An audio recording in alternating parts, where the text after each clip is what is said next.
All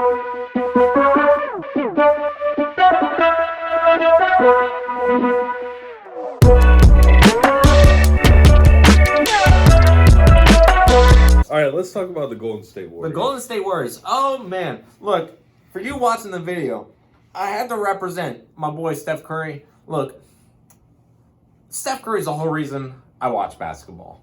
I didn't watch basketball until someone introduced me to Steph Curry. Steph Curry is the man, and we'll get into that a little bit more, like, in depth a little bit later. But right now, we're going to talk solely about the Warriors, in which case, Steph Curry's not really part of it. Steph Curry's injured, out with a hand injury. Correct. Kyle's a big Warriors fan, and I said recently, I think on our intro video, when you said that you're a Warriors fan, I commended him because he's stuck with the Warriors. They had the 5 seasons of greatness, and now they're not great. And he's stuck with them. I commend him. Not for long. They're going to be great again. But I still don't like the Warriors. However, they have recently had a resurgence. Slightly. MGSGA. Make Golden State great again. Whatever. And with Kyle being a Warriors fan, I wanted us to talk some Warriors basketball. Kind of how the season's been going. Kind of some of our takes on what's happening. Did you watch them on Christmas Day, Kyle? No. I watched them on Christmas Day. And here's something funny. They played the Rockets. If you follow me on Twitter, which I hope you do, go follow me on Twitter, BillyMock_9. You can find all of your sports commentaries right there on my Twitter page. You just give yourself a shout out? My turn. Okay. Follow me on Twitter at I'm the Johnson. That's it. How do you spell that? Let me spell that out for you. It is IMTHEJOHNSON. There's no underscores. There's no dots. There's no dashes. There's no numbers. It's just straight up, I'm the Johnson. I have an underscore because I'm quirky like that, I guess. It's quirky. But yeah, on Christmas Day, I tweeted out. I said, if you are choosing to watch the Warriors and Rockets game today, well, actually, I didn't even say Warriors. I said just Rockets because if you remember last week, we did a rant on James Harden and how much we dislike him. So I said, if you're watching the Rockets game, why would you ruin your Christmas like that? I tweeted that, and then I ended up watching it myself. And here's the thing. The game solidified everything we said about James Harden. Yeah. And the Warriors, they look good. They did look good. Yeah. So let's talk about the Warriors. Kyle. They're currently on a 4-game winning streak. They are. Which is their longest streak of the season. In fact, they've almost doubled their wins in just this past week. So, yeah. I mean, that makes me very happy. They play again tonight against the Mavericks. Of course, when you see this video, it won't be tonight. It'll be a couple days ago. So hopefully, we'll keep up that winning streak. It might be a little hard with Luka coming back, but I have faith that the Warriors will win at least 10 games this season. They're at what? They're at 9 right now. 9? Yeah. So I believe they can at least win one more. Well, I guess they play the Rockets again sometime this season. Yeah, it's true. But, it's been Klay Thompson got injured at the end of last season in the playoffs with an ACL injury. Originally, he was expected to come back late this season. Now, they're saying not at all. Steph Curry got injured at the beginning of this season. I think it was November 1st he had surgery, or end of October, early November he had surgery. They expect him to miss 3 months. They're going to reevaluate in early February. So he's out. Draymond Green, he's been the only common really the only common denominator on this team. Yeah. I don't. If you look at their lineup this year, him and Looney, Kevon Looney are really the only two from last year or from the from the dynasty. Right. And Looney, I mean, you saw him, he started to kind of break out in the playoffs last year, which was a miracle. I had never seen him play like that. And he's kind of just fallen off the map. Kevon, where are you? We're trying to find you. Well, Kyle is. I don't really we thought we needed you. That's the thing. Let me take that back. We thought we needed you urgently, But there's other players stepping up, which is incredible. I know a lot of these players that are on this team right now have been traveling around the league. Glenn Robinson, Yeah. Alec Burks, Willie Cauley-Stein. Yeah. Let's see, who else was there? I'm blanking. Where's the roster? I got it right here. Who else is there? Who was I going to say? Marquise Chris, Omari Spellman. Those are just a couple of the players. They've been kind of traveling around the league over the years. They haven't really stepped out, but they're kind of stepping up now. Alec Burks is kind of becoming like the sixth man. He's kind of filling almost an Andre Iguodala role without. I mean, he has a different skill set than Andre, but Yeah. so that's good to see. But a couple of the big players, D'Angelo Russell, he was a big acquisition this offseason. We knew he was going to be important with Klay Thompson being out, but now with Steph injured as well, he's playing a bigger role than we thought he would. But he's stepping up to the plate as of recent. I mean, he's been playing well, but he's been playing more complete recently. Draymond Green kind of disappeared at the beginning of this season. He's been stepping up. He's hit a couple late clutch threes, which is something you don't expect from him and his backpack shot. But I mean, man, I love it. Draymond Green is the heart of that team. Steph Curry, he brings the life to the stadium, absolutely, and he's a great player, and so is Klay Thompson. But Draymond Green kind of keeps them together. Some may say he drove Kevin Durant out, but maybe that was for the best. I don't see how, but maybe. Kevin Durant should have never been there in the first place. Let's make that clear.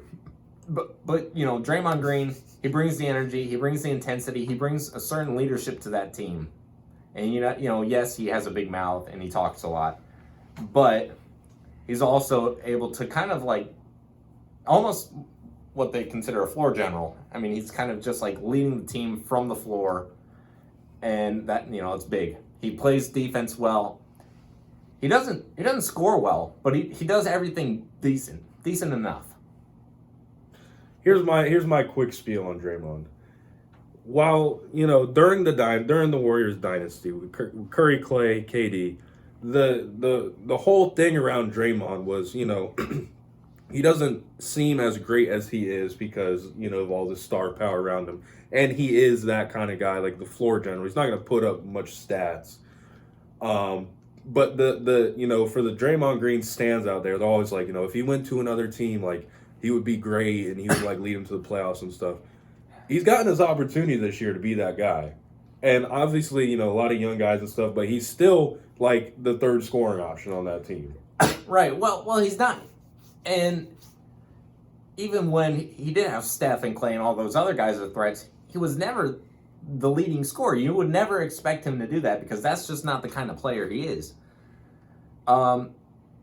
He doesn't need to take control of the game himself. He can let other people take control of the game.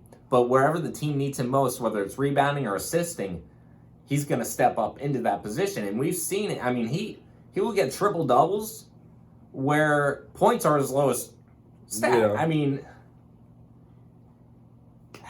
basically what I'm saying is, after seeing him these past couple years, I figured that the Warriors would be better than they are this year. Because, Draymond gets to be that leading role, but they just haven't been. I just figured with all of his experience kind of being that guy that he would really be able to rally the troops and they'd have at least a decent season. They've definitely underperformed. And you can blame injuries. I don't like to blame injuries because that could happen to any team and then any team will struggle. But there's a lot of new players, a lot of young players joining this team for the first time, playing together for the first time. I think they're finally starting to get their mojo back. They're finally starting to kind of like gel together. And I don't think they're going to be dominant. They're not going to be dominant. But I think they're going to start winning more than they were. Yeah, I think they finally found a little bit of a groove. I see them shaping up. They're learning their identity. You have a couple rookies. You have Kyron Bowman, who's a guard. You have Eric Pascal. He's been playing really well this season. He's been injured the past couple games. I'm ready for him to get back out on the floor. And then you have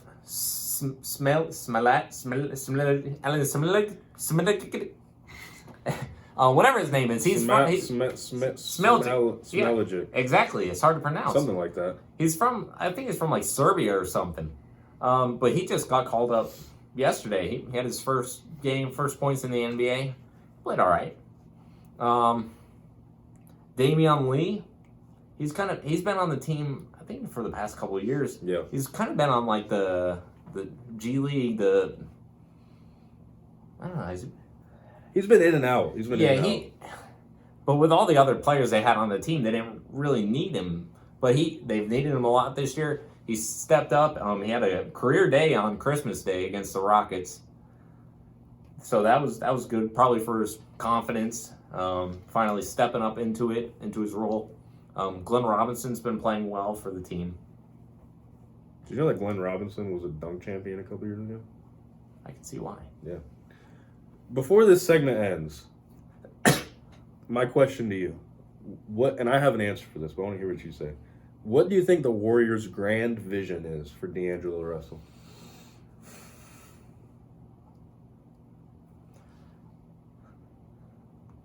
At the beginning of this season, I would have told you their grand vision is to keep him on the team till around the trade deadline, then trade him away.